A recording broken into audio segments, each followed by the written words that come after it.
tão atípico. Sejam muito bem-vindos.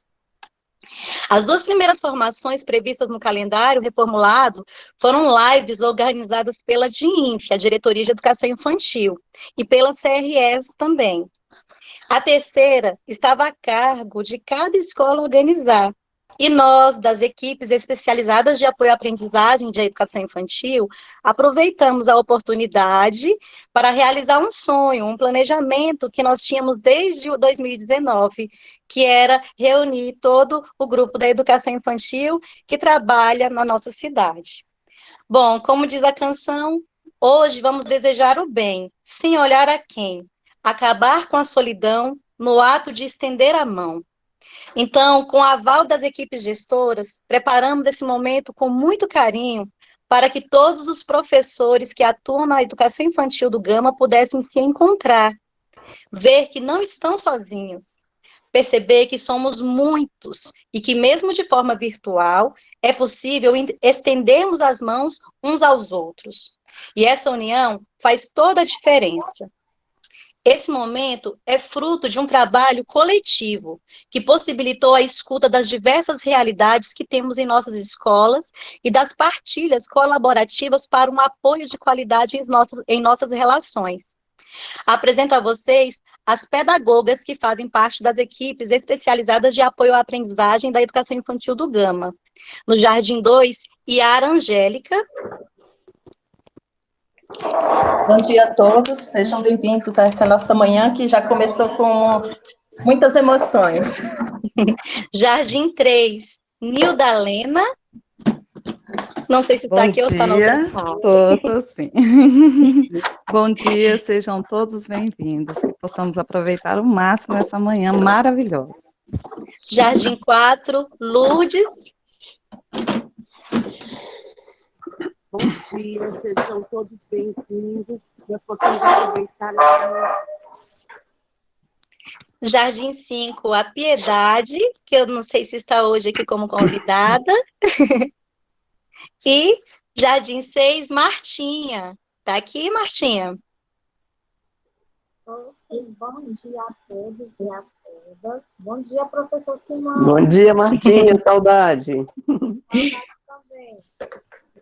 Aqui no Centro de Educação Infantil, eu, Daniele. Prazer.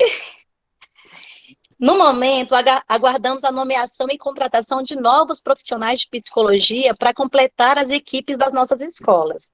Porém, mesmo sem os psicólogos, contamos com o suporte, na medida do possível, dos outros colegas psicólogos da nossa regional, e com o acompanhamento da coordenação intermediária do serviço especializado pela pedagoga Bibiana, que deu continuidade ao trabalho coletivo iniciado pela psicóloga Paula Caroline. Em meio a tantos desafios propostos no ano de 2020, todos nós tivemos que nos reinventar na profissão, aprender coisas novas, vencer o medo das tecnologias, reconhecer e equilibrar nossas emoções. Não tem sido fácil. E você, professor, você, professora, tem todo o nosso reconhecimento de superação e dedicação. Mas não perca a esperança. Um dia você escolheu essa profissão. Nem imaginava quantos desafios iria encontrar no caminho, não é verdade? Lembre-se, você não está sozinho. Vamos esperançar juntos. Viver o melhor de ser professor. Como diz outra canção, dá para viver, mesmo depois de descobrir que o mundo ficou mal. É só não permitir que a maldade do mundo te pareça normal. Para não perder a magia de acreditar na felicidade real e entender que ela mora no caminho e não no final. Pensando nisso, por estarmos no mês de outubro, mês do professor, convidamos uma pessoa muito especial para compartilhar conosco as aventuras desse caminho tão intenso, que pode sim ser um caminho de felicidade para mim e para você também. Nosso querido Simão de Miranda. Simão de Miranda é pós-doutor em educação, doutor em psicologia escolar e do desenvolvimento humano, é professor, escritor e palestrante. Ministrou mais de 600 cursos e palestras no Brasil, Argentina, Cabo Verde, Cuba, Portugal e São Tomé e Príncipe. Publicou 57 livros sobre formação de professores e literatura para crianças. Tem obras traduzidas em Portugal e México e uma distribuída em 27 países. Seus livros integraram catálogos de feiras de Frankfurt e Bolonha. É cidadão honorário de Brasília. Foi colaborador das revistas Profissão Mestre, Nova Escola e Capricho. Tem artigos publicados em revistas de divulgação científica, como Linhas Críticas e Ciência Hoje. Foi professor de educação básica, graduação e pós-graduação. É formador de professores na EAP e coordenador da especialização em educação infantil na perspectiva histórico-cultural do Instituto Saber, em Brasília. Vocês podem encontrá-lo no YouTube e no Instagram como Simão de Miranda, tudo junto. Seja bem-vindo ao Gama, professor Simão de Miranda. Passo a peteca, passo a palavra para você agora. Fique à vontade. Bom dia, minha gente linda. Dani, eu procurei aqui a minha peteca enquanto você falava, até coloquei a câmera, desliguei a câmera. Poxa vida, eu tenho uma peteca também aqui que eu sempre apresento. Aí você... Eu havia esquecido da minha peteca, mas tudo bem, vale, tá valendo. Gente, bom dia, muita alegria. Espero que seja um encontro que supere essa tensão inicial das tecnologias. Não se preocupem, vai tudo dar certo. Até porque hoje eu organizei uma conversa. Aliás, primeiro, Dani, qual é o teto que a gente tem? Microfone. Tá sem microfone, meu amorzinho. Danizinha, sem microfone. Perdão. Entre 1 hora e 1h30. Então, Tá era de 9h30 às 11h, então, permaneça. Tá bom, então tá bom, beleza. Então, gente, assim, eu comecei no Gama, tudo começou no Gama. Então, quando a Dani diz bem-vindo ao Gama, eu nunca saí do Gama. Na verdade, embora eu não tenha voltado mais recorrentemente ao Gama, a minha carreira como professor na rede começou no Gama. A minha vida profissional começou no Gama. Então, eu tenho um amor muito grande pelo Gama. E jamais poderia deixar escapar essa oportunidade de reencontrar professores, colegas meus que hoje, assim como eu há muito tempo, atuei e assumi um compromisso de uma educação transformadora, emancipadora, por todos os lugares das escolas por onde eu passei no Gama. Então, dizendo isso para que todo mundo fique à vontade, não estão falando com um estranho, tá certo? Falando com alguém que esse ano completa 32 anos na rede, e talvez 15 desses anos, 14, 15 desses anos eu trabalhei em escolas no Gama.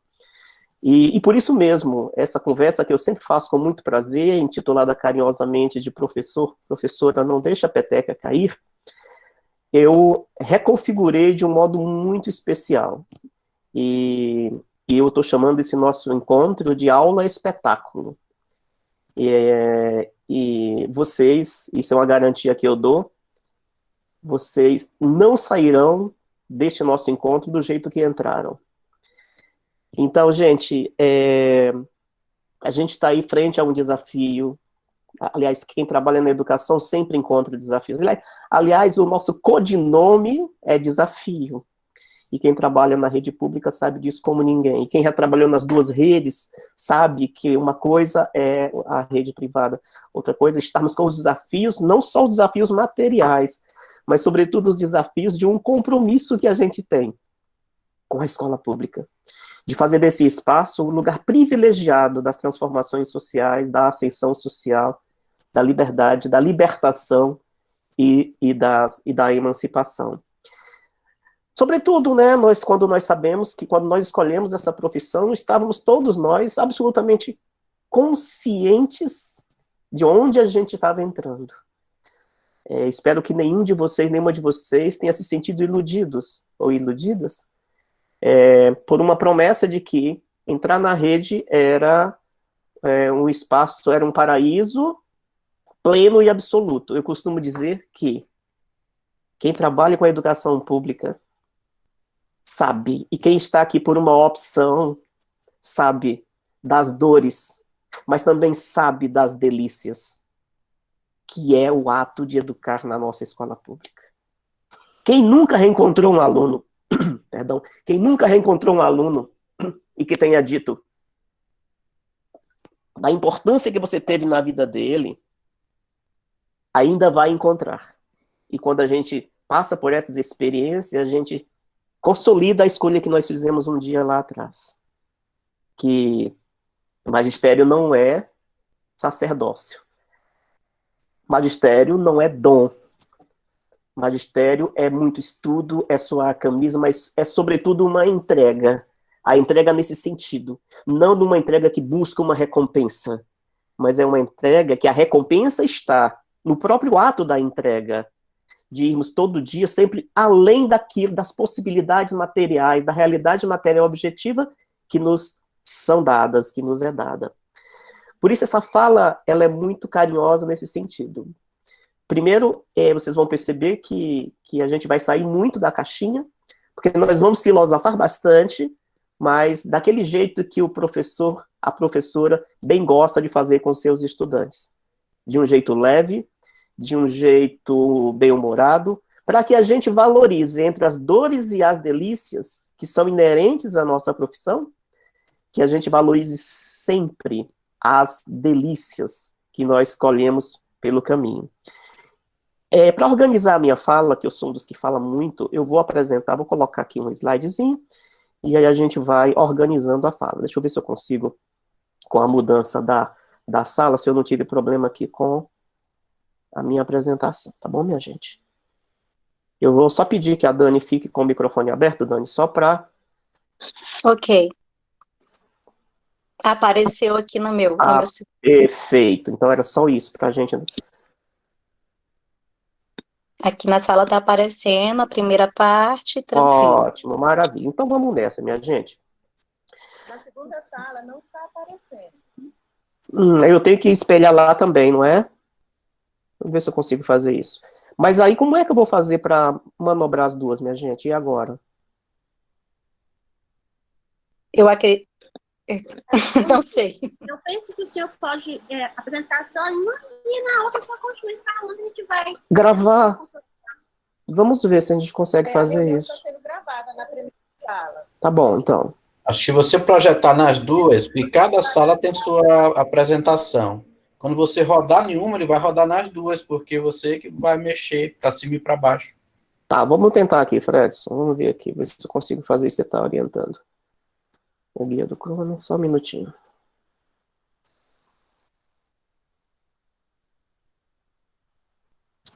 Pronto.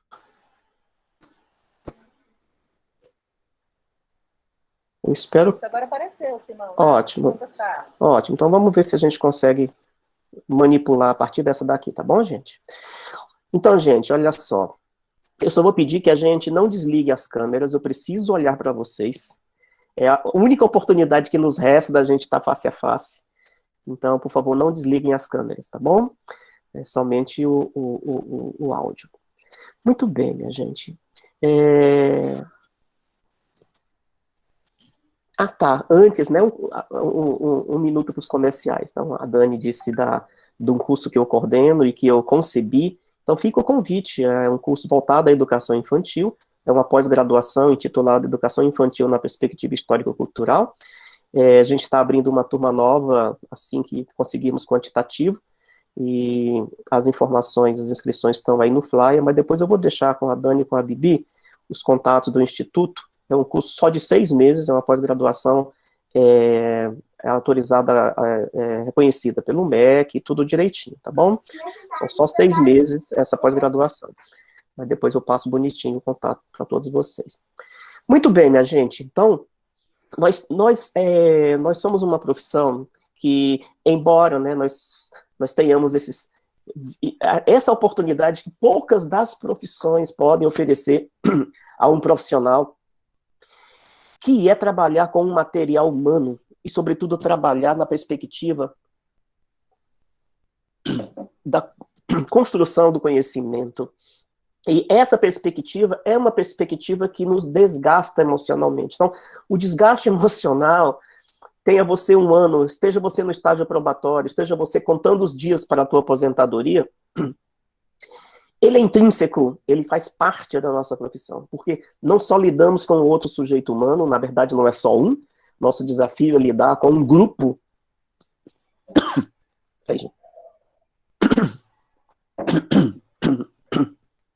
O nosso objetivo é lidar com grupos, né, com grupos quando se tem várias turmas, quando se está numa coordenação pedagógica. E esse relacionamento pessoal com esse fundamento da produção do conhecimento, da construção e da desconstrução do conhecimento, ele tem um valor emocional muito forte na constituição da nossa identidade profissional. Mas como tudo tem dois lados, né, gente, nós também nos alimentamos, também, mesmo sem que nós percebamos, nós estamos sempre no processo de nos reconstituirmos, nos reconfigurarmos e alimentarmos a nossa identidade, a nossa motivação docente, a partir e contraditoriamente dessas mesmas relações que nos desgastam. Ou seja, as mesmas relações que nos desgastam são as mesmas relações que nos alimentam. E nós somos os principais protagonistas disso, quando nós assumimos o lugar do sujeito que ensina e do sujeito que está sempre em aprendizagens, como este momento. Então, nós sabemos das desventuras, nós sabemos da desvalorização docente, nós sabemos de tudo isso desde quando nós assumimos sermos professores e professoras. Mas mesmo a gente sabendo de tudo isso, nós insistimos na profissão. Se não é por amor, eu não sei. Mas Paulo Freire foi um dos caras que mais disse isso, da boniteza do ato de educar, quando ele dizia que educar é sobretudo um ato de amor. Mas vejam, não aquele amor idílico, não aquele amor que não vai cobrar as melhores condições materiais para que a nossa função, o objetivo do nosso trabalho seja realizado.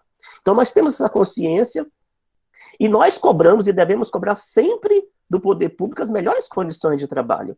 Mas dentro dessa realidade material objetiva do que nos é dado, que nunca serão as condições reais, as condições objetivas que a gente pleiteia, nunca serão, nós precisamos ocupar esse espaço e fazermos o melhor para a nossa sociedade, para as nossas crianças e para os nossos jovens.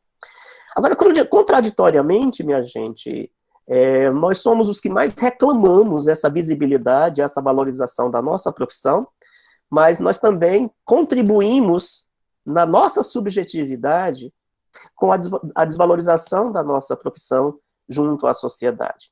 Quando a gente está em greve, quando a gente está, enfim, a gente sempre diz isso quando a imprensa não valoriza, que a sociedade não valoriza, mas aqui e ali nós rateamos quando a nossa subjetividade, nós não estamos atentos à nossa subjetividade, que precisa falar positivamente da gente.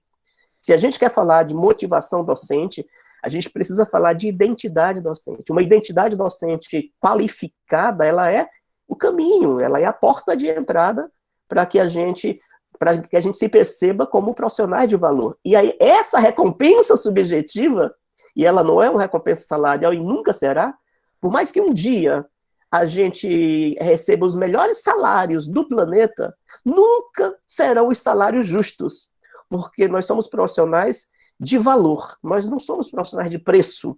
Isso é muito diferente. Mas a nossa subjetividade profissional, minha gente, ela precisa ser observada.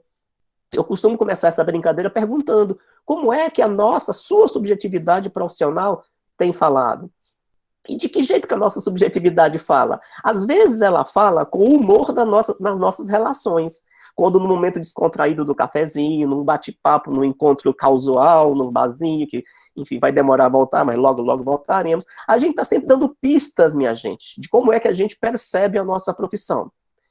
Então, por mais que sejam declarações, muitas vezes, com o tom de humor, a gente tem que estar atento qual é os significados que nós produzimos a partir do que a gente fala e pensa da gente, mas, sobretudo, os significados que a gente produz na relação com o outro, na constituição da subjetividade do outro. Então, eu costumo sempre brincar quando eu escuto essa frase de um colega meu, de uma colega minha, que eu sou um sofressor, ou que eu sou uma sofressora. Honestamente, eu não sou daqueles que acham isso divertido. Então, eu respeito quem acha isso uma piada, mas eu sou daqueles que eu não acho nada divertido, porque primeiro eu sempre eu estudei muito a teoria da subjetividade, o meu pós-doutorado na teoria da subjetividade, e análise do discurso. Então, eu sempre, nessa minha mania de buscar o que está por trás de uma frase, que ela seja recorrente.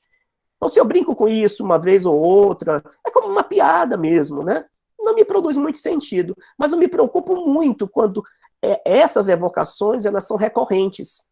Porque nesse movimento da subjetividade, isso pode estar falando muito pejorativamente, muito desvalorizadamente da minha profissão. E eu posso afetar um colega que esteja passando por uma situação delicada com o seu emocional. Então eu digo, pois eu não sou um sofressor, nem brincando. Se um dia eu chegar nesse estado, eu preciso buscar ajuda. Então é a primeira condição. Há algum tempo da minha vida, e eu tenho um livro que eu narro essas histórias, eu venho colecionando essas frases que eu escuto de colegas, como essa, quando sai o contra-cheque. Saiu contra a raiva, pessoal.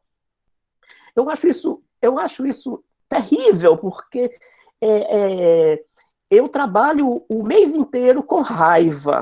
E aí, naquele dia, antigamente sair o contra-cheque tinha um valor simbólico maior, né, quando a gente recebia o contra-cheque no papel. Mas, de qualquer forma, a gente dizia isso. Então, para mim, significa que quando você diz saiu contra a raiva, você trabalhou aquele mês inteiro e tem um momento na tua vida que cessa a tua raiva, que é o momento que sai o que o povo diz aí em outro lugar, o rolerite.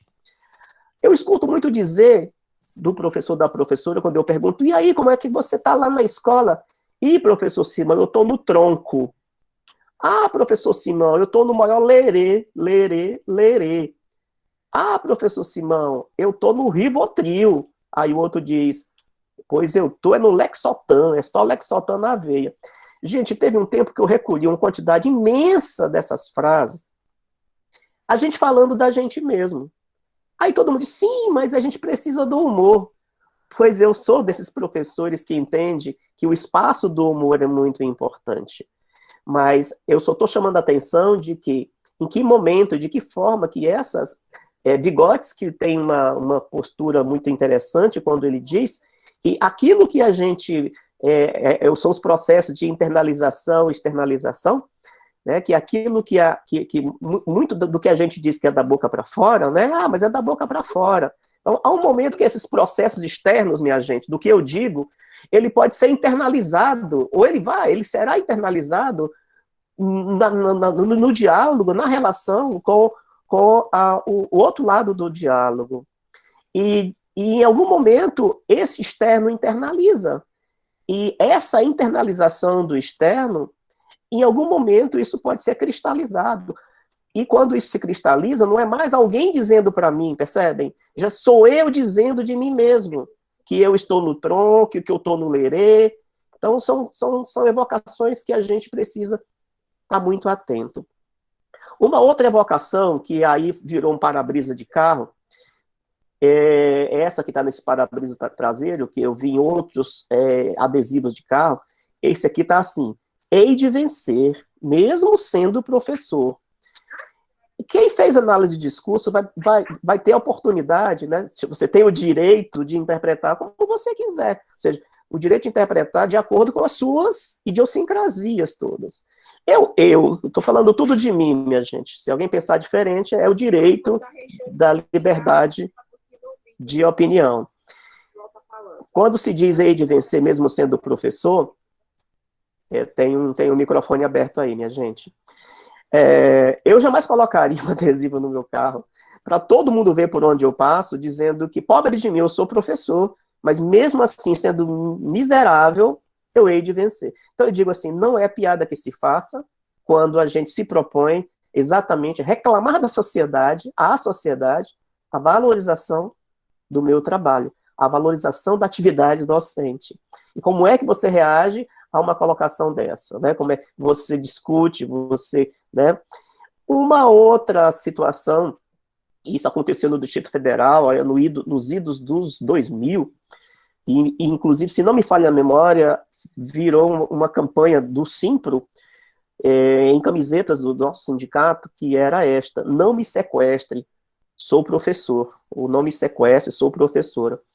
Mas eu fiquei assim, mais revoltado de um jeito tal, porque, de novo, né, não querendo ser repetitivo, mas é aquilo que a gente evoca, fala da gente em algum momento. Então, por que não a gente inverter esse discurso, já dizer para a sociedade que eu, na verdade, eu tenho muito orgulho de ser professor. Eu costumo dizer que se 10 vidas eu tivesse, estou falando de mim, 10 vidas eu voltaria como professor. E eu dizer que eu valho tão pouco que o sequestrador, não vale a pena o sequestrador me sequestrar. Essa história aconteceu comigo, não me sequestraram. Essa história aconteceu comigo porque essa frase, antes da camiseta, também não sei se foi depois, eu vi no para-brisa de um carro. Eu morava em Taguatinga, e trabalhando na Asa Sul, na IAP, eu saía muito cedo de Taguatinga Centro e pegava a EPTG. A EPTG sempre foi muito complicada, mas já foi pior. E nessa distância, que geralmente eu fazia 1h30, às vezes, cheguei a fazer 2 horas, 2h30, no horário do rush, para chegar cedo na IAP. E eu passei, para passar o tempo, como analista do discurso e pesquisador na teoria da subjetividade, de observar que nós temos algumas manias, né, de declarar da gente para o outro. E passei a perceber e registrar e anotar declarações que nós damos na nossa vida ao outro, nos adesivos de carro. Então, a EPTG me serviu por muito tempo como fonte de reunião de dados, de informações para um estudo que eu fiz depois. Então, por exemplo, pelos adesivos que nós vemos nos carros, nós sabemos a composição familiar da pessoa, né? Nós sabemos se tem quantos filhos, meninas, meninos, nós sabemos se tem animal, se tem gato, se tem cachorro, se tem cacatua. A pessoa diz para todo mundo, a pessoa diz o time que torce, a pessoa diz se tem bebê a bordo, a pessoa diz inclusive se vai ao Pentecostes. Primeira vez que eu vi isso, eu fiquei assim, gente, tá, ela vai, mas por que eu tenho que saber que ela vai ao Pentecostes? E o melhor de tudo, depois eu soube que ela voltou, porque eu vi depois esse adesivo, Pentecostes eu fui, Pentecostes eu vou. Então nós temos essa coisa, esse desejo, esse fetiche de dar declarações na nossa vida, para quem quer que seja.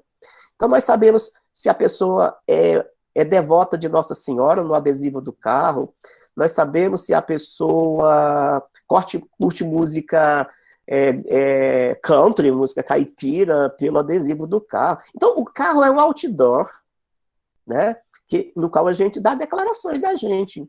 Um dia, há muito tempo, eu vi uma Kombizinha, era uma Kombi, sei lá, modelo 77, era uma Kombi bem, bem usadinha.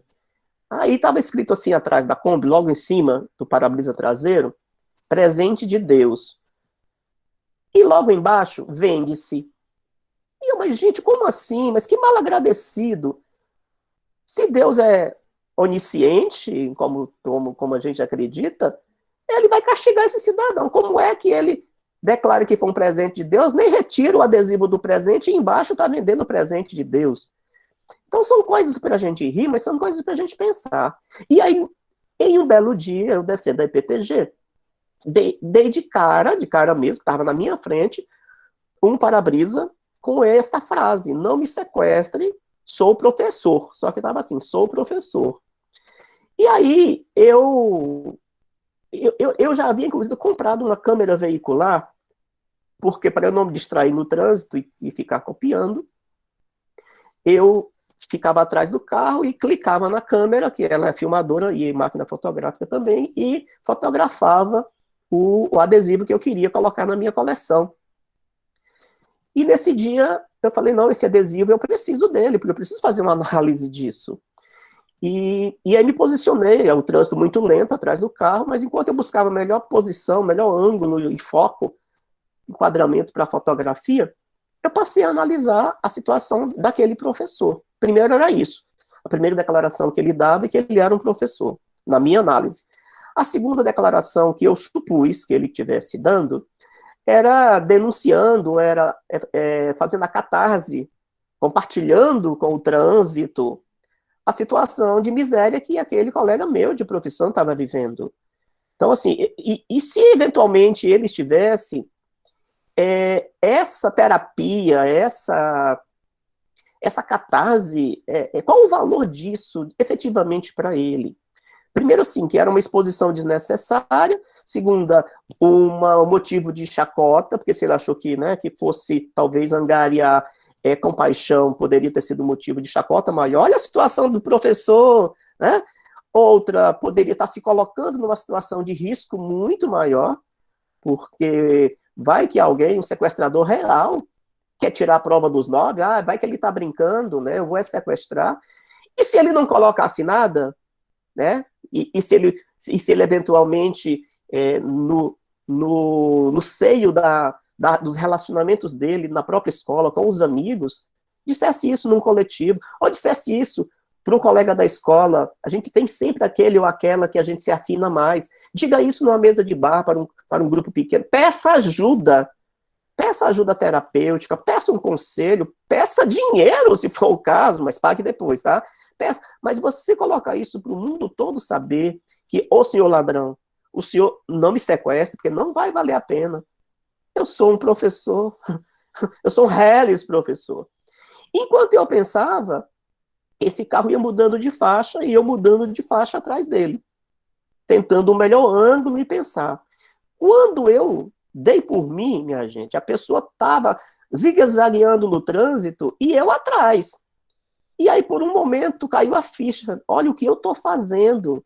Nesse momento, a pessoa que está olhando pelo retrovisor dela está me percebendo como um sequestrador. Tá vendo o que dá?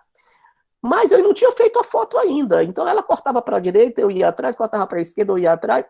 Até que a altura ali do CIA tem uma bifurcação à esquerda, entra para o CIA, e linha reta continua para a Asa Sul, ali para a octogonal.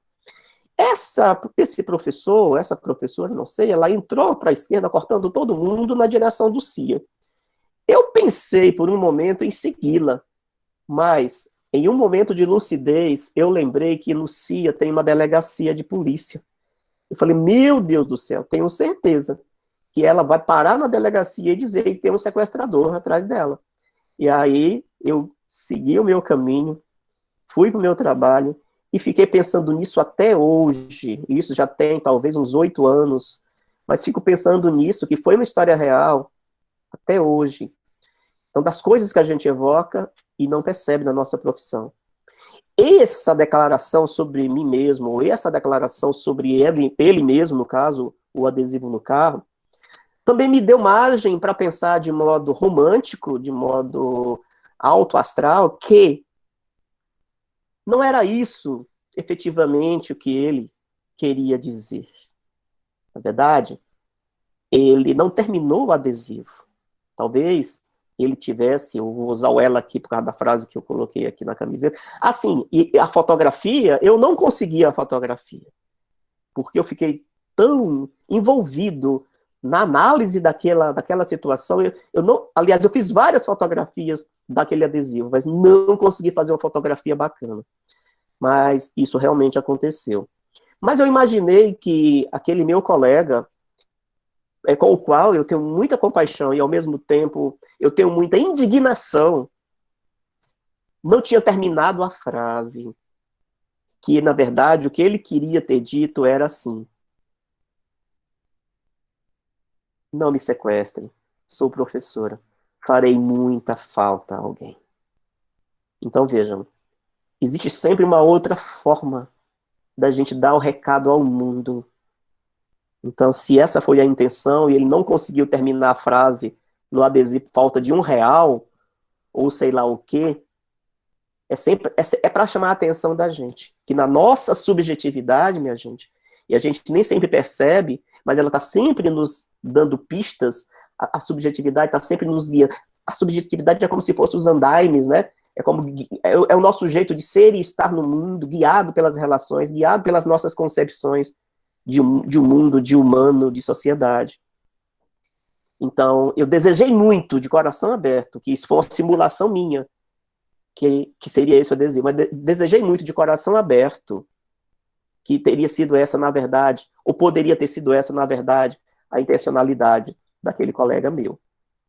O segundo ponto, eu quero chamar a atenção de vocês, brincando com essa ideia de como que a gente, e a subjetividade é isso, né? Ela também envolve como é que a gente se percebe, como a gente percebe o mundo de dentro, o mundo de fora, as pessoas que compõem os nossos círculos convivenciais. Então, primeiro era isso que eu queria chamar a atenção de vocês. Como é que a gente percebe a nossa profissão? Como é que cada uma e cada um de vocês se percebe no magistério? E eu desejo muito que se perceba com mais alto valor. E nunca com o preço, mas com o mais alto valor. E sempre dê declarações que elas reverberem para cada um de vocês, fortalecendo a identidade docente. A segunda é como que você percebe as novidades. Vocês já perceberam, para aqueles que têm mais tempo na casa, que nós talvez sejamos uma das profissões mais refratárias às novidades. A gente tem uma certa dificuldade de se apegar ao antigo. Eu cansei de ouvir em escolas, e na época do presencial, toda quarta-feira eu estava fazendo coordenação, participando de coordenação em escola, ajudando a fazer a formação. Como é que a gente, muitas vezes, ouve os nossos colegas resistente imensamente à novidade? E aí eu já ouvi dizer assim, professor Simão, por que tentar, por que mudar aquilo que sempre deu certo? Aí eu sempre perguntava, mas, colega, deu certo para quem? Provavelmente para você. Então é perceber que a relação, o ato educativo, ele pressupõe o outro. Aliás, o protagonista do ato educativo é o outro. São as nossas crianças, no caso da educação infantil, são os nossos jovens. Então não tem como a gente pensar que é melhor para mim, ou supor, né, na minha arrogância, que aquilo que eu acho melhor para mim é melhor para ele. Né? Então, é a percepção das novidades. Né? E essa pandemia foi muito dura com a gente, mas ao mesmo tempo veio numa hora em que nós fomos obrigados a nos reinventar. E aí a gente não teve como fugir dessa realidade. Estamos aí. Todo mundo, de uma hora para outra, virou expert nas mídias sociais, nas tecnologias de informação e da comunicação. Então, eu tenho aqui um quiz. O que é que vocês não precisam responder, naturalmente, mas só para pensar, o que é que vocês acham que seja este instrumento? Né? Então, muita gente tem olhando o instrumento, né, vai ter uma concepção do que seja. O que eu vou adiantar é que este é uma ferramenta muito antiga, de uma área profissional muito importante, e que a metáfora que eu quero usar é que chegou um momento em que os profissionais da área pensaram que precisavam de um novo para que favorecesse essa sua relação profissional com o outro. E esse outro, nesse caso, eu vou revelar agora o que era. Então, esse instrumento era um removedor de amígdalas, de 1860. Então, imagina se a medicina, se a cirurgia não tivesse pensado no jeito de amenizar a dor dos pacientes depois de 1860. Ou seja, ele foi usado em 1860. Eu não sei em que ocasião que, claro, as mudanças não são assim um salto, né, gente? Mas nós, da educação, nós temos uma resistência secular. A gente precisa de paciência histórica para aceitar, se envolver e se comprometer com as novidades. E isso interfere, gente, terrivelmente na nossa motivação. De que forma? Porque você se sente o alienado, você se sente o periférico. E daí, qual é a tua motivação para aquilo que você não domina? Você vê todo mundo dominando, você não domina. Então passa por isso também.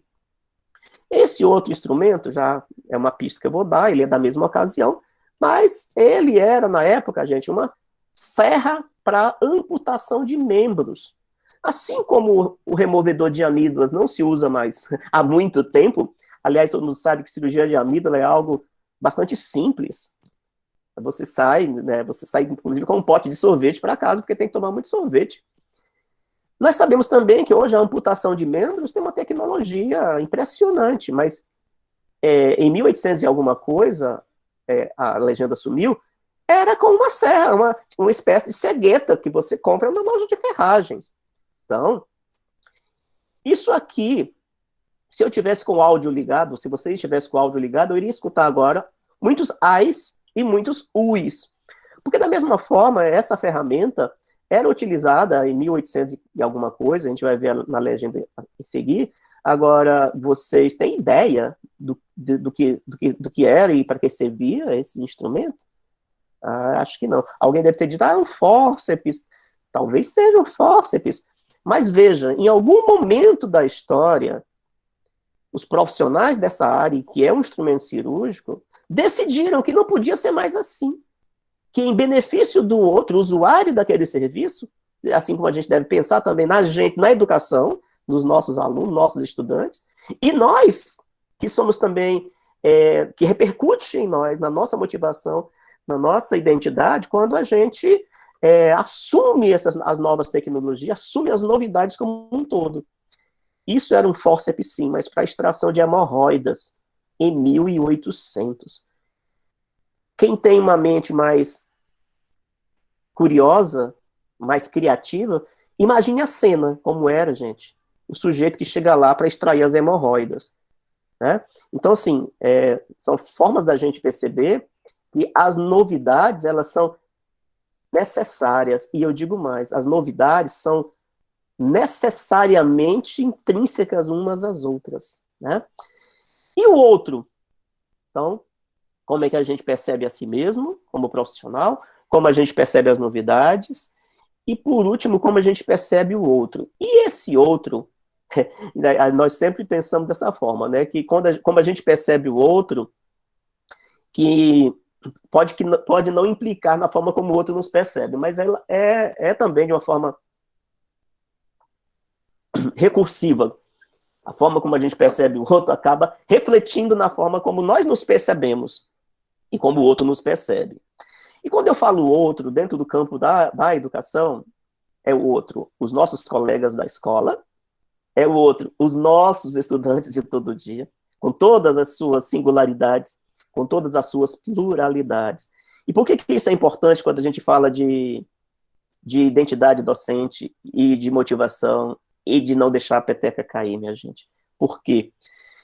Eu ainda quero fazer esse estudo mais científico, porque que alguns autores já tentaram fazer incursões nesse sentido, mas por que nós, professores e professoras, temos uma tendência tão violenta, tão forte, a profeciar o fracasso do outro?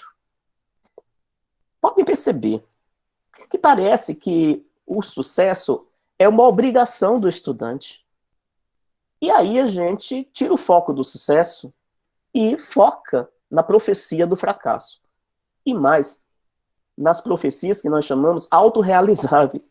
É como se aquilo tivesse já pronto para acontecer. Ou seja, que aquela profecia, que aquela condição seja naturalizada, vai fracassar. E essa forma como eu percebo o outro, e aí os nossos estudantes no primeiro plano, acaba que essa falsa profecia, ela se torna uma profecia. Porque é o outro que escuta. Mesmo que ele não tenha vocação para o fracasso. Mas aquilo que eu vou dizendo, de novo, aquilo que eu disse no começo, o que eu digo de mim, o que eu digo da minha profissão. Então, aquilo que o outro escuta, que num primeiro momento pode ser um tom de humor, mas se for recorrente, é uma piada, é um apelido, e vai sendo recorrente, de novo, o processo da internalização. E em algum momento, isso não só produz, né, contribui para a quiescência daquela profecia de fracasso, mas repercute na minha atuação como professor de ter feito parte da realização do fracasso do meu estudante. Como é que isso se dá, minha gente? Se dá, sobretudo, na primeira leitura que eu faço do sujeito. Então, é como eu percebo, e a percepção aí no sentido de, para além de ver e olhar, quando eu digo perceber, ultrapassa a fronteira, a carapaça, a película do ver e do olhar. Quando ultrapassa a película do perceber, é praticamente inconciliável com outra perspectiva nesse momento. Então, por muitas vezes, a forma como o sujeito se veste, a forma como o sujeito fala, de onde o sujeitinho veio, então tudo isso a gente vai construindo um perfil maldito. E em pouco tempo a gente já consegue, infelizmente, profeciar o fracasso, sobretudo.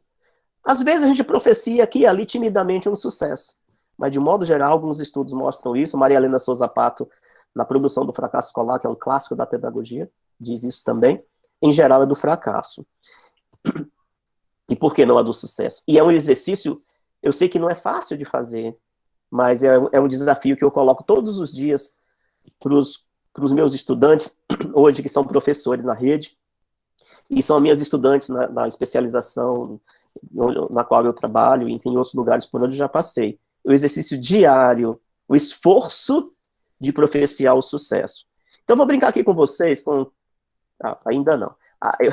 Isso é importante colocar, o nascimento dessas profecias.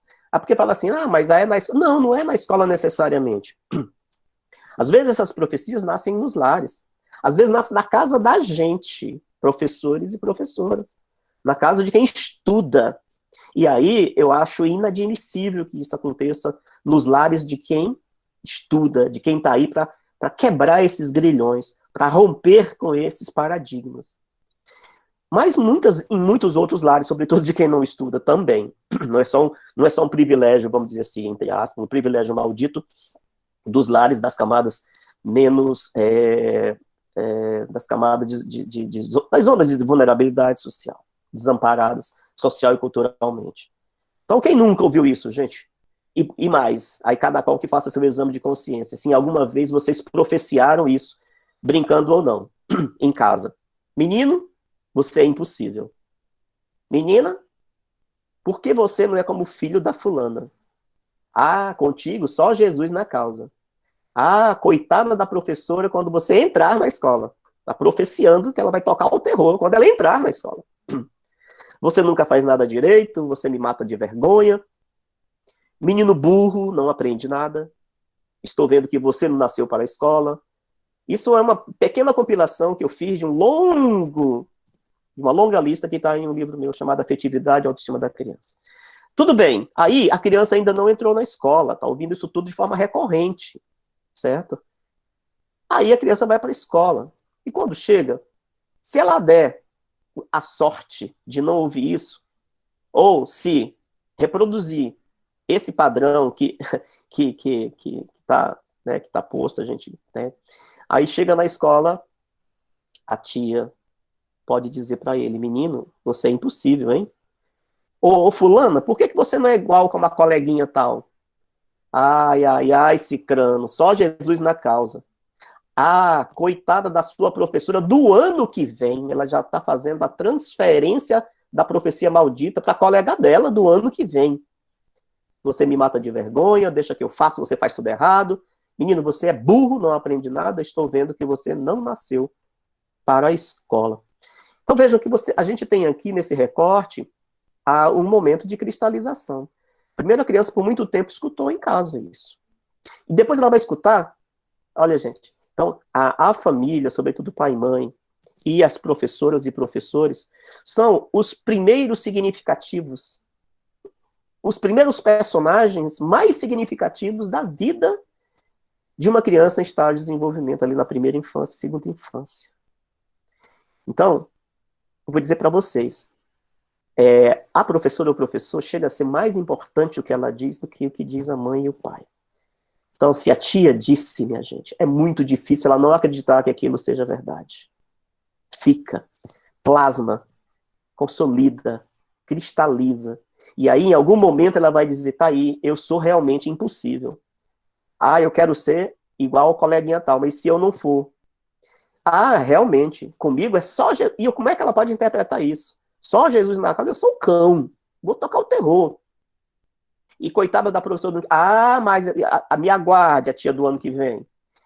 E assim vai. Aquela criança que talvez ela tivesse dificuldades de aprendizagem, né, de alguma forma, em alguma dimensão dos processos de aprender, que não era um menino burro, ele vai passar a entender que realmente ele não nasceu para a escola e nunca, jamais vai aprender nada, porque mamãe disse, a tia da escola disse. Então vejam, eu estou colocando a coisa de um modo dramático para a gente entender que tudo isso volta para a gente. Tudo isso repercute na minha alegria de trabalhar, na peteca que eu vou deixar cair, eu não vou cair. Porque, em algum momento, minha gente, nós vamos ver isso acontecer. E aí a gente vai dizer assim, poxa, mas eu poderia ter sido um profissional muito melhor. Ou ao contrário, quando a gente atua como um profissional da transformação, do empoderamento, sobretudo de uma comunidade de estudantes pobres, que somos nós, os professores, e é a escola pública, que é o contrapeso dessa situação social, são as ilhas de paraíso dentro do caos, as escolas de periferia, que eu amo de paixão. Eu sempre acho que as escolas de periferia, elas têm que estar ali, é o lugar dela, porque para muitas dessas comunidades pobres, resta a escola como, sabe, como os destroços de um naufrágio onde ela se apega. E a escola, para muitos, ela é efetivamente a única e a última possibilidade de sobrevivência, da sobrevivência social, sobretudo. E aí vocês viram que eu marquei de preto, a gente vai saber daqui a pouquinho. Agora sim, eu vou fazer o quiz com base nessas características que profecia, eventualmente, cada um faria para essa criança. Óbvio que esse quiz ele já vai enviesado, porque eu já fiz esse discurso, né, anterior, tá certo? Então, essa criança foi filho de um pai mulato, pintor de paredes, neto de escravos, mãe lavadeira, faleceu quando ele tinha 10 anos, mal frequentou a escola, que era pública, e não se interessava pelo estudo. A gente vai ter uma tendência muito grande, né, se a gente não está atento pelo discurso que eu fiz, de fazer uma profecia para esse menino, dizer que não vai nada, né? E esse menino, ele foi Machado de Assis. Machado de Assis dispensa comentários, né, gente? Eu vou saltar, que eu estou vendo aqui a minha hora, está bem avançando, mas aí eu vou deixar, viu, meu povo, vou deixar esses slides para vocês. Então, da mesma forma, Steve Jobs, né, nós conhecemos quem foi Steve Jobs, ele teve uma infância também que nada apontava que ele se transformasse, que fosse o Steve Jobs. Essa criança foi filho de família pobre, teve saúde frágil ao longo da infância, aos 5 anos assistiu à morte do pai, foi criado pela mãe, faxineira, não gozou a infância, pois logo precisou vender jornal, engraxar sapatos para ajudar em casa. Tinha notas medíocres, tinha dificuldades de expressão oral, notas medíocres na disciplina da língua pátria, redação. Tinha dificuldade de expressão oral devido a um defeito na língua, por isso enorme dificuldade em se comunicar, sofria bullying na escola, o que fez pensar muitas vezes em abandoná-la. E era ele quem ouvia das professoras as 2 frases que eu negritei lá atrás. Menino burro, não aprende nada, e eu estou vendo que você não nasceu para a escola. Com base nessas características, o que essa criança teria sido? Muito difícil a gente, né, desde a nossa mania, né, de profetizar um fracasso, de profetizar um sucesso de alguém que tem toda uma herança com essa história, né? Mas essa criança sou eu. Um pouco disso, um pouco da biografia que a Dani leu. Então, para a gente dizer que, assim como há colegas como nós, que profetiza todo fracasso, eu também ouvi de 2 professoras, somente 2, um professor e uma professora, que dizia tudo o que outras 2 professoras me diziam, na época da minha alfabetização. Eu não conseguia falar, eu fui tardiamente alfabetizado, porque o defeito na língua tornou muito difícil a fala, a aquisição da fala, a aquisição da linguagem oral e escrita, foi muito demorada. E eu fui realmente condenado a abandonar a escola, porque eu entendia o tanto que eu ouvia, sobretudo de 2 professoras, que eu era burro, que eu não nasci para a escola, que eu jamais aprenderia nem a falar, quanto mais a ler e a escrever, Demorou isso acontecer. E eu fui vítima, inclusive, de réguas nas mãos. Não sei quem é da época da régua de madeira. Tinha uma professora que quebrava a régua de madeira no dorso da minha mão, das minhas mãos, quando eu tentava desenhar as letrinhas não saíam, e sobretudo quando eu tentava articular uma frase, as frases saíam tortas, porque o defeito na minha língua não me permitia articular corretamente as palavras. E claro, aquela criança que eu fui, pensou 1000 vezes em abandonar a escola e engrossar a lista da evasão escolar, sobretudo de estar mais suscetível a uma sociedade preconceituosa, uma sociedade excludente. Eu estaria lá, como muitos outros dos meus coleguinhas, com certeza, foram para lá. Então, eu não sabia, naturalmente, criança que eu era, o que era resiliência, mas alguma coisa comigo dizia, não, eu não vou ser assim. Eu não sou isso. E essa resiliência e essa persistência, não é todo mundo, não é toda criança que tem, sobretudo na primeira infância de jeito nenhum. Na segunda infância é muito difícil isso. Isso aí. Sobretudo quando você tem um círculo social dizendo tudo ao contrário. Mas, vou dizer para vocês, 2 professores, um professor e uma professora, na minha vida de estudante, foram essas 2 professoras, esses 2 professores que fizeram toda a diferença. Porque diferente do que as 2 diziam, eu ouvia deles dizer, feliz da sua professora do ano que vem, eu sei que você é capaz, todo mundo erra, bola para frente, tenho muito orgulho de você, que surpresa mais bonita você me fez, e você é melhor a cada dia, eu acredito em você, e sobretudo dizer que aquele menino era capaz de aprender qualquer coisa que quisesse. E eu ouvia da outra professora, a professora Emília, que ela dizia o tempo todo. Eu não sei se era para me consolar, nenhuma das 2 coisas, mas ou se era compaixão, ou se de fato realmente, mas não importa se seja para consolar ou se seja uma crença real, minha gente, não importa. É porque a partir do que é dito é que é construído. A crença, ela se baseia, ela reside, ela se ancora naquilo que você ouve, tanto de um jeito positivo quanto de um jeito negativo.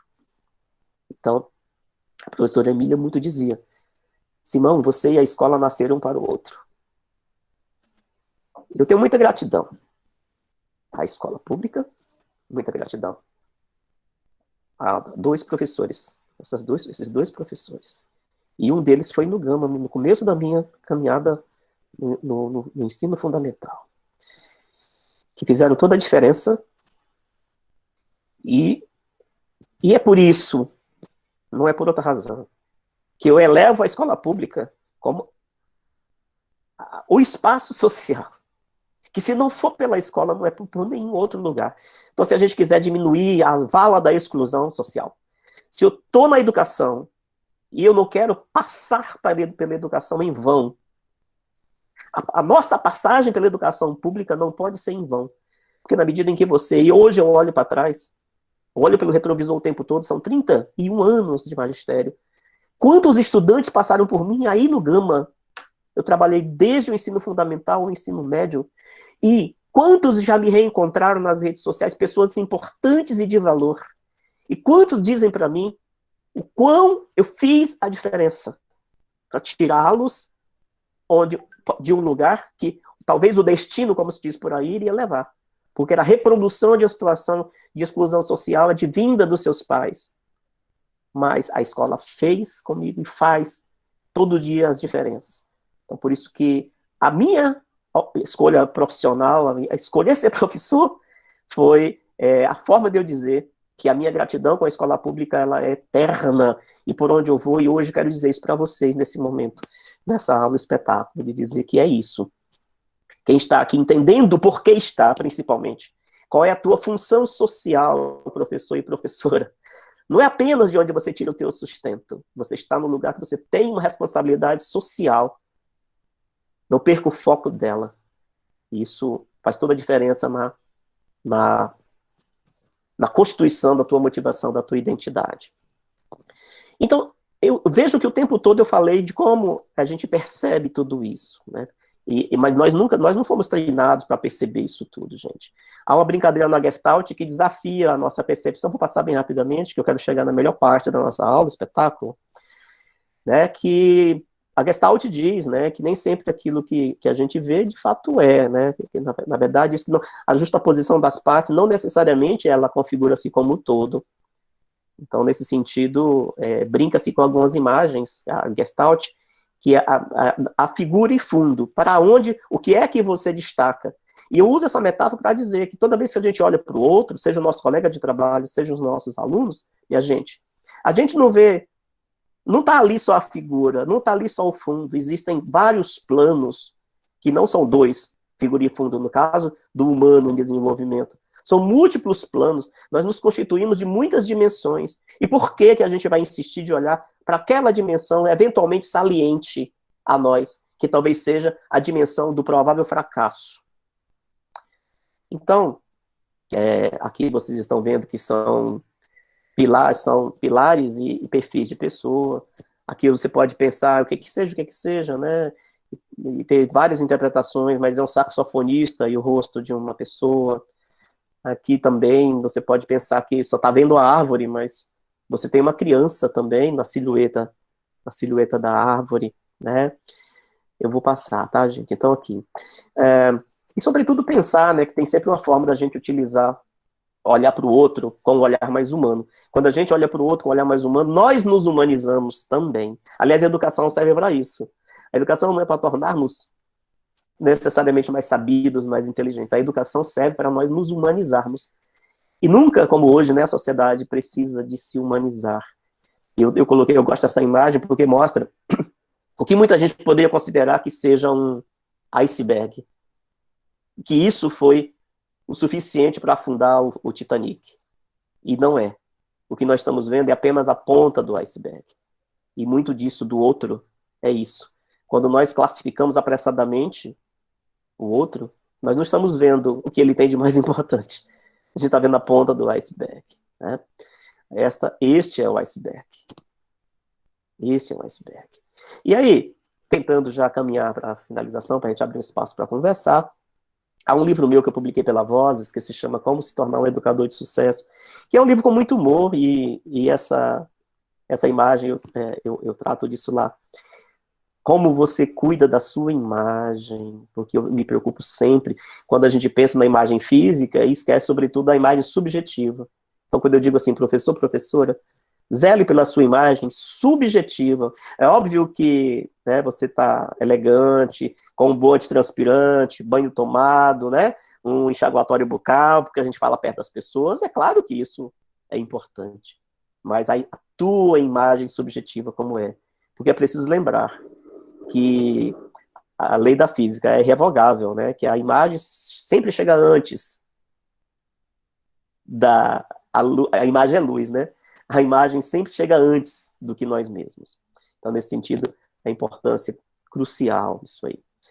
A segunda questão é o humor, nós falamos disso, né, gente? Como a gente precisa, a nossa profissão, eu falei que nós vivenciamos as delícias, nós vivenciamos também as dores, mas são essas que nos alimentam também. E nesse sentido, as dores nós podemos alimentar, contrapor, balancear com o humor e com a criatividade, sobretudo dos nossos meninos, das nossas crianças, dos nossos jovens.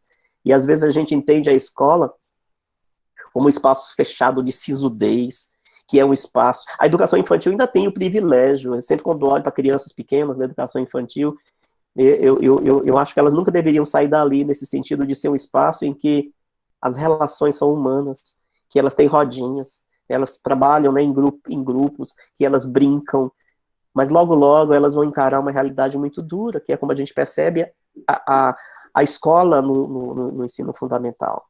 Mas desejo que vocês nunca percam esse coração humano de o tempo todo perceber que as crianças, né, elas precisam, na transição, levar esse humor e essa criatividade, e que o professor, a professora, que lute, como dizem por aí, dos anos, que lute, porque ela precisa chegar bem-humorada, criativa, autoastral, porque ela pode ajudar a mudar a escola e mudar o professor. Eu vou passar aqui rapidamente uma outra coleção que eu tenho de exemplos. Obviamente que isso não se refere à educação infantil, mas vocês como professores, se fossem professores dessas criaturinhas maiorzinhas, como é que vocês reagiriam? A professora fez uma prova e colocou, explique com suas palavras o que é um sujeito composto. Aí o estudante não tinha resposta, mas usou a criatividade e respondeu, João tem um posto. João é um sujeito composto. E aí a professora ou o professor escreveu, e você é um sujeito sem nota, 0. Por que eu estou brincando com essa metáfora? É para dizer, gente, que na nossa profissão, nós temos, assim, um paraíso de oportunidades o tempo todo da gente ser feliz. É como você, de novo, percebe o time do momento do humor, o que isso poderia ser um motivo de alto astral de humor, você traduzir um imprevisto desse em um momento de aproximação, de uma relação diferenciada com aquele sujeito, a gente faz um movimento contrário, né? De nos colocar como antipático, como um professor, uma professora que não tolera a delicadeza, que não tolera sair da caixinha. Olha a sua volta e desenhe nos espaços abaixo exemplo dos seres vivos e não vivos. Aí a criança fez isso aqui, ó, seres vivos, seres não vivos. Então, para muitos, isso é um absurdo, né? Mas quem vai dizer que isso não pode ser uma representação de seres não vivos, né? E aí, minha gente, eu vou saltar aqui também, porque aí eu vou deixar para outro momento. Porque, por último, eu entendo que nós precisamos o tempo todo para alimentar a nossa motivação o tempo todo. E a motivação, minha gente, ela é como um banho, viu? Ela precisa ser recorrentemente repetida. Nós precisamos alimentar recorrentemente a nossa motivação. E é lógico que ela passa por uma questão chamada tempero. As nossas relações mais temperadas são as relações mais profícuas. As nossas relações com os nossos estudantes, as nossas crianças desde cedo, precisam ter os melhores temperos, mas que seja um tempero bom para mim, porque o paladar tem algo de universal, e seja um tempero bom para todos. Nós falamos muito de destempero, né? Ah, fulano é destemperado. Então essa palavra tempero, ela é muito poderosa, ela fala muito, né? A temperança, o destempero. Então, essa relação com a nossa motivação, essa articulação do tempero com a nossa motivação, ela é extremamente direta, né? E assim como o ato de comer, né, de se alimentar, essa metáfora, ela é bacana. Eu sempre brinco com a ideia dos saberes e dos sabores. Os sabores na escola, eles precisam ser temperados, os saberes precisam ser temperados com os sabores. São esses os inesquecíveis, são esses os que ficam por muito tempo, às vezes para sempre. Essas experiências, essas vivências saborosas com as nossas crianças e os nossos jovens. Assim como na comida, assim como na culinária. Então eu tenho aqui um prato esse prato, ele se chama arroz de senzala. Ele é um risoto que você pode fazer com o que você tem na geladeira. Olha, é uma linguiça calabresa, você pode usar linguiça suína. É um risoto. Ah, mas eu não tenho arroz para risoto. Mas acredita que esse prato aqui é um prato servido nos restaurantes mais caros de Brasília. É uma fortuna esse prato. Mas aí quando você decide que você vai fazer um prato gourmet com tradicional, aí você diz assim, não, mas aí eu tenho um arroz comum, o famoso agulhinha. É possível fazer um risoto? É possível fazer um risoto. Então, assim, com o que eu tenho de mais simples, eu posso proporcionar, propiciar as experiências mais inesquecíveis, mais saborosas. Eu estou dando exemplo com esse prato muito simples aí. E outras situações, né? Eu vou saltar os outros pratos para vocês ficarem com água na boca. Né? E esse é o dono desse prato, desses 3 pratos.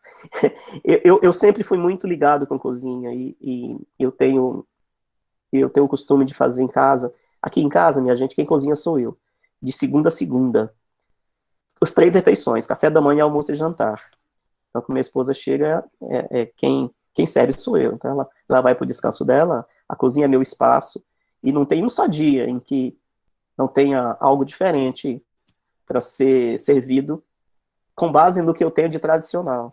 É óbvio que algum dia na semana, por exemplo, quinta-feira, sexta-feira, é o dia do prato gourmet. Aí eu abuso mesmo. Mas o meu trivial simples nunca é um trivial simples. Como eu fiz aquele arroz de senzala. Eu fiz risoto sem arroz de risoto. Eu fiz a linguiça, o pernil suíno, eu fiz com calabresa. E assim a educação. Aliás, saber a palavra saber tem a mesma raiz etimológica de sabor. Saber é igual a sabor. E na nossa realidade parece que eles se distanciam tanto, né? Os saberes e os sabores vão assim se distanciando de um jeito tão agudo que chega um momento que a escola é amarga. E a gente não pode permitir que as nossas crianças de educação infantil cheguem em uma escola amarga. Quiçá elas cheguem doces a uma escola, que se ela for amarga, ela vai precisar se reconfigurar no seu cardápio, na sua culinária, para que ela seja tão doce quanto doce. São as nossas crianças da educação infantil, né? E aí, minha gente, vem a melhor parte, porque assim, tem duas coisas que eu quero deixar para vocês. A primeira isso eu sempre faço quando me perguntam o que eu faço. Mas, seu Simão, o que você faz? Aí eu digo, eu salvo vidas. Você é médico? Não, eu sou professor. Esse é o recado que eu quero dar se eu tivesse que colocar um adesivo no meu carro. Esse é o recado que eu dou quando eu escuto alguém falar da nossa profissão de modo indesejável, né? De modo que desfaça, desfavoreça, desmereça a minha profissão. Cansei de brigar em elevador, cansei de... Respeite o professor. E é isso que nós somos. Nós não somos médicos, mas salvamos vidas todos os dias. E não importa que você perceba, não é necessário que você perceba quantas vidas você salvou no dia de ontem, no dia de hoje, no dia de amanhã. Quantas vidas você deixou de salvar. Não importa. Porque você salva, mesmo quando você não quer salvá-lo. Na medida em que você se posiciona como profissional da educação. Comprometido. Amorosamente comprometido. Com a vidinha daquele sujeito. Que por meio da tua paixão pelo ato de educar, por meio de tudo quanto você estudou, e de um compromisso social, mas será outra. Em curto, médio e longo prazo, será outra. Então, por isso que eu digo, e pergunto, professor, professora, vão deixar a peteca cair? Espero que não. Eu vou pedir para vocês abrirem o microfone, eu vou parar minha apresentação. Dani, você ainda está aí? Tô aqui, Simão. Tô aqui de vídeo e tudo. Tá bom. Eu tenho mais 5 minutinhos para... O melhor do prato, não sei se vocês foram crianças assim, o melhor do prato a gente deixa para o final. Eu vou fechar a câmera 1 minuto. Não saiam daí. Por favor. Tá bom? Só a câmera. Cadê você? Eu vou fechar a câmera porque eu tenho um convidado. Eu vou trazer esse convidado. 1 minutinho. Aí, nesse meio tempo, vocês podem conversar à vontade, tá bom? Tá certo, pode deixar. E pensando sobre tudo que eu falei. Porque quando o convidado ele vai encerrar, aí eu vou pedir para vocês participarem, enfim, comentarem qual foi a percepção que vocês tiveram do nosso encontro. 1 minutinho, 1, 2, 3, já. Ok. E aí, gente, quem quer conversar? Como é que vocês estão se sentindo depois dessa fala do Simão? Maravilhosamente. Muito lindo. Muito interessante, Dani. Até me fez chorar aí. Oh. Um papelzinho ali para encher os olhos. Realmente, muito emocionante. Muito emocionante. Uma reflexão maravilhosa. E educação é dar sabores com cores de boas energias, a Sandra colocou aqui. E educar é isso. Nossa profissão é valiosa demais. Como ele falou, não tem preço, é valor, né? Que bom que tocou o coração de vocês. Fala, Nil. Eu me sinto alimentada. Nossa, que prazer, que bom ouvir coisas positivas a nosso respeito, né? E também a gente identificar que o nosso sucesso tem que ser reconhecido por nós, né?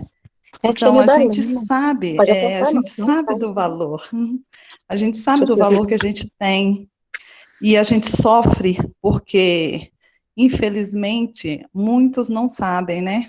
A sociedade tem dificuldades, a questão política, então existem muitas vozes que falam de uma forma pejorativa e negativa, mas a gente não pode se calar. Então, hoje eu saio dessa manhã fortalecida, né, com aquele desejo de estar sempre declarando. E quando ele falou, eu salvo vidas, eu estou emocionada, porque nós realmente, nós salvamos vidas, sim, né? A gente tem muito poder, todos os professores têm poder de salvar vidas, sim, de falar, de declarar, de estimular, de retirar rótulos negativos, né, e de estimular para que cada um vença dentro da sua capacidade. O nosso mundo, ele é muito grande, ele tem espaço para cada talento, e cada pessoa tem uma capacidade.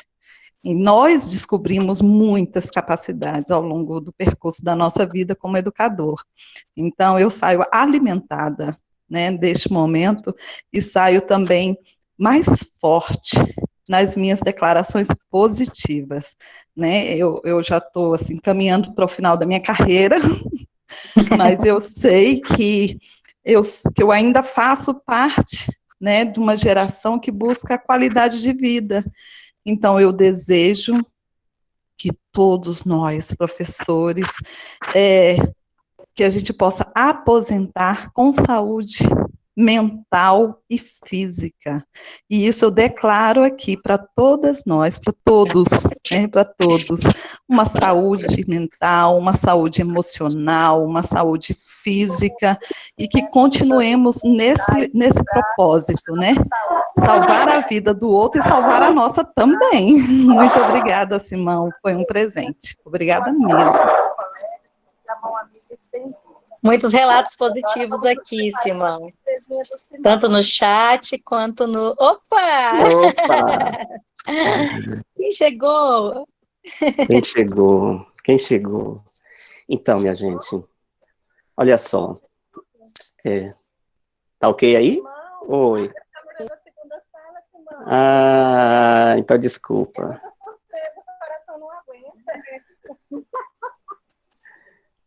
Agora foi. Tudo bem. Gente, há uma coisa chamada zona de conforto.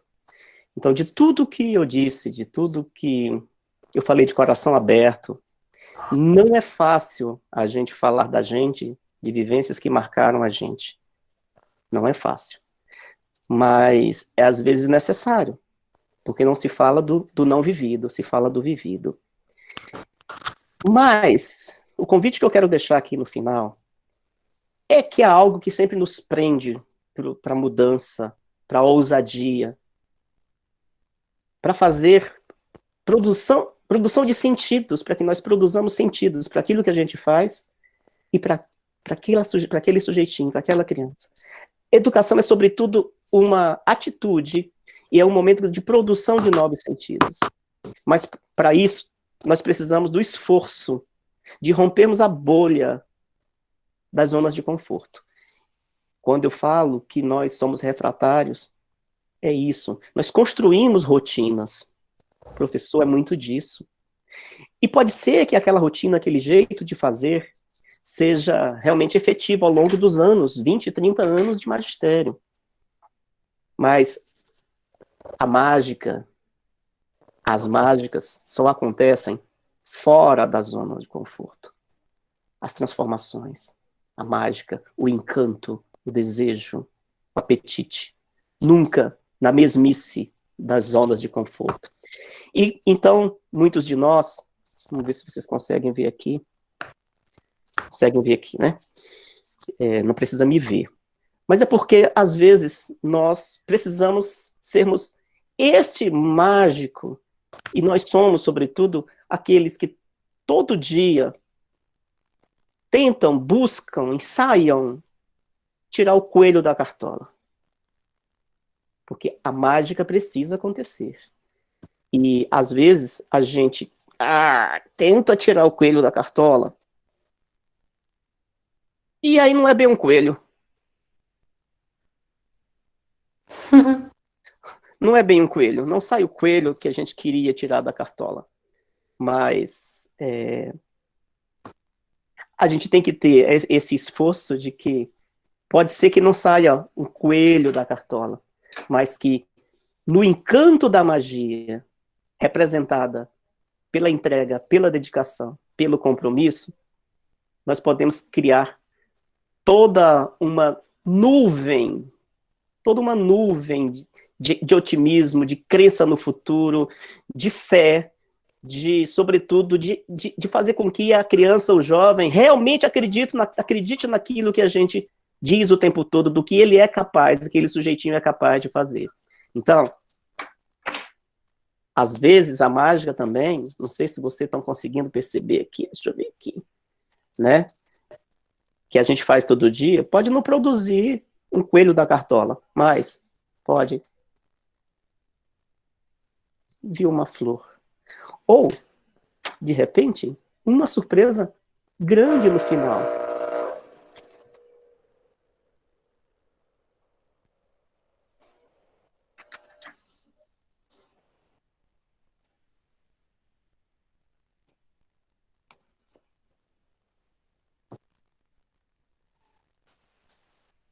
O que importa é que cada encontro com os nossos estudantes sejam sempre novos, sempre cheios de novidades. Que essas novidades também repercutem na nossa motivação, no nosso desejo de voltar para reencontrar com aquele sujeito todo santo dia. As crianças pequenas, elas são movidas pelo desejo, pelas novidades. E aí, pode ser que, vamos ver se vocês conseguem perceber daqui, eu esteja, assim, muito empenhado, estudado, para fazer. Vocês conseguem ver meu livro? Conseguem? Sim. Sim, né? Então, às vezes, a gente tem toda a intenção do mundo de fazer com que os nossos relacionamentos, o nosso planejamento, as nossas intencionalidades sejam sempre as mais coloridas possíveis. Mas a gente não pode deixar, minha gente, o nosso trabalho entrar no piloto automático. O piloto automático é aquele que nos prende na zona de conforto. E a gente precisa vencer aceitando as novidades, experimentando outras formas de fazer. Porque, em algum momento, eu juro que estou fazendo o mundo colorido, o mundo da magia acontecer, mas o que está chegando para a criança é isso aqui. É assim que ela está percebendo. É assim que ela está percebendo. Ou, muito pior, às vezes, o mesmo livro, ele não tem figura alguma. Então, é o convite que eu faço, gentil e amoroso, encerrando a nossa conversa, para que sempre, todos os dias, digam todos os dias, incansavelmente, o quanto elas são capazes, o quanto elas efetivamente romperão a bolha da exclusão e farão parte de um mundo melhor, que todo o nosso esforço é nesse sentido, com elas e para elas, a construção de um outro mundo possível, na medida em que a gente ajuda, se envolve, se compromete com elas, com as nossas crianças, nossos jovens, na corresponsabilidade, na construção de um outro mundo possível, nós estamos nos construindo também nesse novo mundo possível.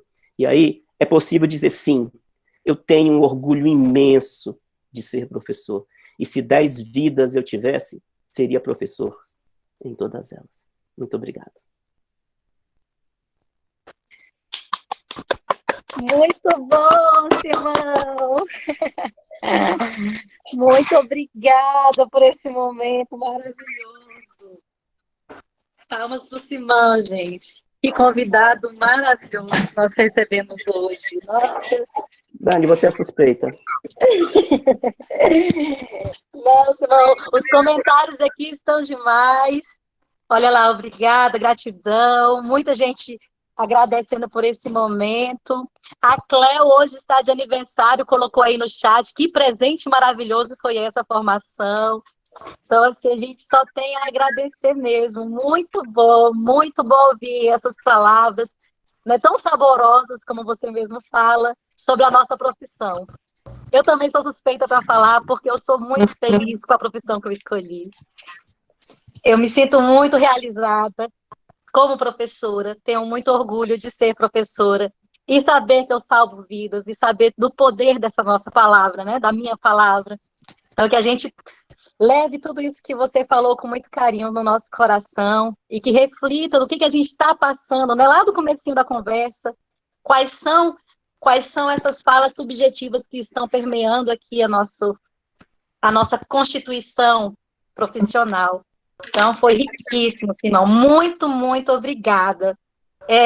Alguém gostaria de fazer uma fala de agradecimento ao Simão, porque o nosso tempo realmente está vencendo. Tem muitas falas no chat, viu, Simão? Alguém gostaria de usar o microfone? Alguém que está no grupo? A formação está sendo feita por todos nós hoje. Aline, quer falar? Não, agora não. Elisandra, é porque abriu o microfone. Quando você abre o Eu microfone, quero. pode falar. Eu acho que, assim, o professor Simão apresentou para a gente um empoderamento muito grande, assim, na sua fala, né? Que a gente, às vezes, falta isso e trouxe como incentivo para a gente que a gente não pode desistir, não pode, principalmente com as palavras, né? A palavra tem poder, a palavra do professor tem poder. Então, nós temos que apresentar sempre essa positividade para que a gente consiga atingir o outro, por mais difícil que seja, de forma que ele consiga sair desses sinais que não são bem claros, né? A gente, como professor, a gente tem que se empoderar nesse sentido e dar o poder do aluno também, dele formar-se como pessoa humana. Então, o professor Simão trouxe para a gente isso. Eu acho que é muito importante para a gente se fortalecer, né, como profissional mesmo. Muito obrigado, professor Simão. Obrigado você, Elisandra, e a todas vocês pela manhã de hoje. Eu disse que ia ser... Eu queria falar representando a ala masculina, que eu... Fred, fica à vontade, Fred. Vamos lá. Eu queria agradecer a participação do Simão, né? A gente já, na escola da gente, a gente já teve essa oportunidade de tê-lo lá. Só que, quando ele fala sobre a escola pública, né? Ele colocou Steve Jobs, colocou o Machado de Assis aí, né? Mas, para mim, o que representou mais foi quando ele fala de si. Porque cada um de nós temos nossas histórias, né? Na escola pública, acredito que a maioria... E essa importância da gente valorizá-la, não só a nós mesmos, mas também valorizar o papel da escola pública na vida das crianças é muito importante. Obrigado, Fredson. Fico muito lisonjeado com suas palavras.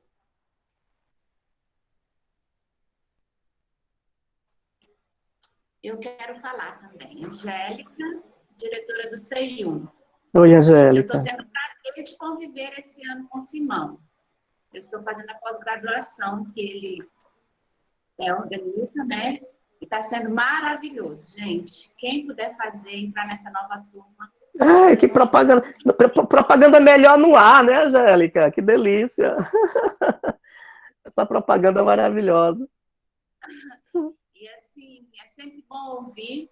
E eu até coloquei lá no grupo, essa frase, uma das últimas frases que ele colocou: quando me perguntam o que faço, salvo vidas. Se você é médico, sou professor. Eu acho assim que isso abre uma chavinha na nossa cabeça, assim, de muita reflexão, né? Então, Simão, muito obrigada, foi maravilhoso, tá? Obrigada às meninas que organizaram, que fizeram com que esse momento pudesse acontecer. Um beijo, gente. Beijo, Angélica. Gostaria só de colocar aqui, a princípio, né, ia ser só para uma escola ou duas, mas o seu nome é tão requisitado que surgiu toda essa repercussão aí. A intenção era ter sido num local maior ainda, mas a gente vai aprendendo, né? Ainda bem que conseguimos organizar aí nas 2 salas. Eu agradeço a todos que participaram desse momento e que entendem que esses desafios tecnológicos estão nos desafiando também, né? E, assim, a educação infantil do Gama, a educação do Gama é muito grata em recebê-lo aqui todas as vezes. Como você falou, você saiu do Gama, mas não saiu. Então, seja muito bem-vindo todas as vezes que você quiser estar conosco. E pode saber, qualquer escola que você for parar, vai ter muitos seguidores que não vão ser daquela escola que vão estar atrás de você, viu? Porque você também é um professor que marca, que a sua fala realmente engrandece a gente. Muito, muito obrigada, Simão. Eu coloquei agora no chat um link que vai indicar para uma página, mente.com. Nessa página vai estar pedindo para vocês escreverem 3 palavras sobre esse nosso encontro com o Simão. E aí vai surgir a nossa avaliação desse momento, e depois eu vou estar enviando para o Simão, para ele perceber quais foram as reações dos nossos convidados aqui, dos participantes desse encontro. Tá bom, Simão? Tá bom, grupo? Muito obrigado novamente, Dani, a cada um e a cada um de vocês. Eu estou aqui lendo no chat cada coisa linda. Vocês também fizeram o meu dia melhor. A gente também precisa ouvir isso todos os dias. E para o Gama, eu sou muito oferecido. Quando nós superarmos a situação, todo mundo vacinado bonitinho... Vamos nos encontrar. É isso, eu quero esse encontro presencial, e eu estou todo me oferecendo para vocês, viu? Eu aceito. Isso, eu quero abraçá-los e abraçá-las cada uma, tá bom? Vamos contar, fazer a contagem regressiva para esse dia chegar. Então, novamente, muito obrigado, Dani, pelo carinho, pelo convite, e cada uma de vocês, e é isso, gente. Muito a Bibiana pediu para avisar que ela caiu da ligação e não conseguiu retornar, né, para a sala, mas que ela agradece, que ela pede que você entenda, né, que foi essa questão da tecnologia. Mas ela agradece muito o seu aceite ao convite. Então, pessoal... Eu quero, só para fechar, Dani, deixar à vontade os meus contatos nas redes sociais, tá? No Instagram, Simão de Miranda, no canal no YouTube, Simão de Miranda, no Facebook também, Simão de Miranda. Então, fiquem à vontade para conversar comigo, me encontrar nas redes, e hoje nós selamos as nossas amizades. Um grande abraço. Isso. Abraço, gente. Tchau, até a próxima. Nem mostrei meus livros, né, Simão? Poxa, minha Dani. Decoração hoje estava aqui, ó. Ai, livros meus, livros nossos. Sim, foi a decoração aqui, ó. Tô vendo. Você esse daqui está super atualizado e está com a dedicatória para os 4 filhos da Dani. Então, eu lembro disso. Eu lembro. Esse que é para quem ainda está na sala, gente, esse livro que a Dani está segurando, Para Ser Feliz Todo Dia, é um dos meus preferidos. É um livro para criança, mas para gente grande também. A Niédia Genari, que é uma super contadora de histórias de Brasília, com certeza vocês conhecem, ela vai contar a história desse livro no sábado, a partir das 15 horas, no Instagram do Plaza Shopping. Pode abrir lá e ela vai contar essa história. E vai passar também no DFTV, primeira edição, da sexta ou do sábado, tá bom? Aí, garota propaganda aqui. Isso, Dani, obrigado. É isso, gente. Deixa eu tratar de fazer o almoço, porque aqui quem cozinha sou eu. Tá certo, gente. Muito obrigada, Simão. Tchau. Agora é sério, pessoal. Tchau. Abraços a todos. Vamos lá. Fredson tá aqui me acompanhando ainda. Fredson, brigadão, viu, pelas dicas. O Simão tá saindo aí também, desligando. Se não fosse você, a gente tinha ficado bem perdido. Parabéns, Dani. Você é linda, maravilhosa. Oi, Verônica. Oi, Lucimara. Obrigada. Tivemos um encontro, lembra? Sim, muito obrigada.